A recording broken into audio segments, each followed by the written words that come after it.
G'day folks, Andy here from McDowall Manor.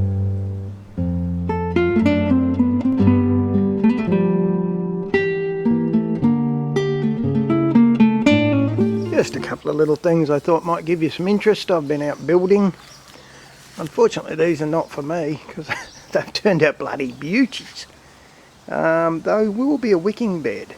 They're about 1.2 metres long and half a metre wide. You can see they're on casters, so they're movable. I've taken a lot of care with the bottom to make sure everything's double screwed, and then there's a bracing board goes along the middle as well, just to make sure that all holds together. You can see by judging it up against my two sleeper bed, it is big. So I'm hoping that's for my daughter. That's what she asked for, that's what she got. It'll be lined, it'll be a wicking bed, so let's hope, eh? It looks pretty good to me though. I've also been working on, I'll try and not swing around too quick, some beehives, little native hives. I've done 1, 2, 3, 4 of them so far. I'm just going to knock up a couple of extras with the spare wood from my daughter's wicking bed. Oh, you can see I am getting loganberries now. I have to say, not all that impressed. They're not as, I'd probably like them if they were more juicy. They're a quite nice taste. They're, you know, fairly raspberry-ish. So not completely dissonant, but like I say, you know, it'd need to have a lot more produce. Artichoke. Someone said to me, hey Andy, how many artichokes do you get off of one artichoke bush? And I had to say, I'm buggered if I know. I don't know if you get one or more than one. Well, it would appear to me the answer is you get more than one. If you look down in there, we've got juvenile artichokes, and I can count at least 4, and there's one little tiny fella way down the bottom there. So that's possibly 5, which will be a pretty good haul. I don't really eat them, but Rosie loves them, and I'm going to certainly give them a crack since I grew the buggers. I've got a new little fella I'm giving a test. The taller ones in amongst all this greenery, half of which I don't even know what the hell it is, come up from the compost, so I'm not going to quite pull it out too quick till I work out what it is. But anyway, the bigger ones are Egyptian spinach, so I'll let you know what that tastes like when I give it a crack. As you know, in summer I really can't grow much in the way of lettuces. It just bolts and goes to seed. So I do like to find good alternatives to lettuce. If this is one, I'll be a very happy camper. Oh, big exciting news. I should have started the show with this, folks.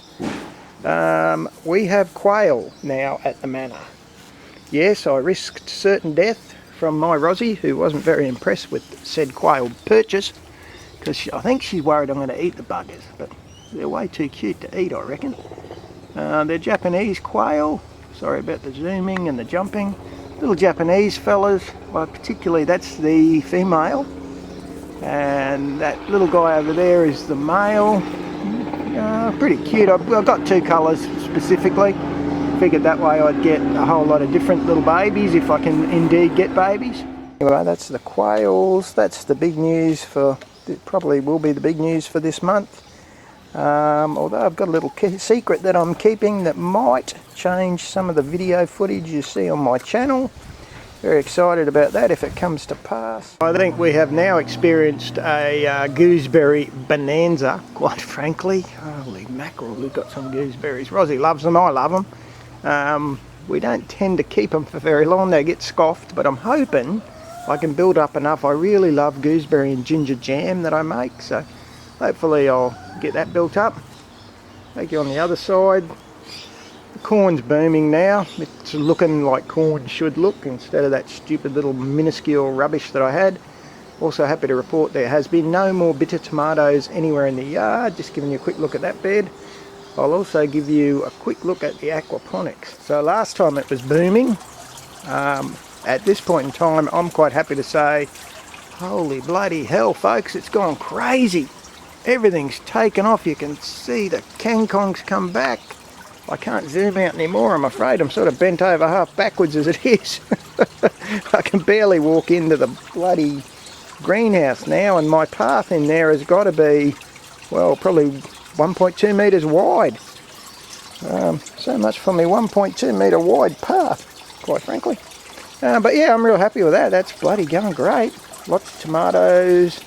That spiky thing is that I've been too lazy to cut the top off my perpetual coriander or sawtooth coriander, depending on where you live. I've really got to do that. I've got a lot of mint. Mint's a bit of a pest, let me warn you. In aquaponics it goes bloody crazy. Will take over the bed and its roots will stop your water flow. So I'm monitoring him carefully. I quite like eating him, so at the moment he's being left alone. Geez, I'm glad to see that kangkong back. I've got to tell you, I was getting really worried after the great rat attack. Excited by the fact I actually built some garden beds, portable wicking beds for my daughter's balcony, because she lives in a unit, that I really think will be functional. I think they look pretty. They'll be self-watering. Just jumped back over. They'll be self-watering, and hopefully they'll be pretty enough for her to actually want to use. Otherwise I'll bloody have them myself. Alright folks, I'll probably talk to you before Christmas, so I'm not even going to wish you a Merry Christmas. I'll just show you that other bed that's gone bloody crazy over there in the corner. That's the grapefruit bed. Holy cow, there's pumpkins come up in there. But anyway, have a good one.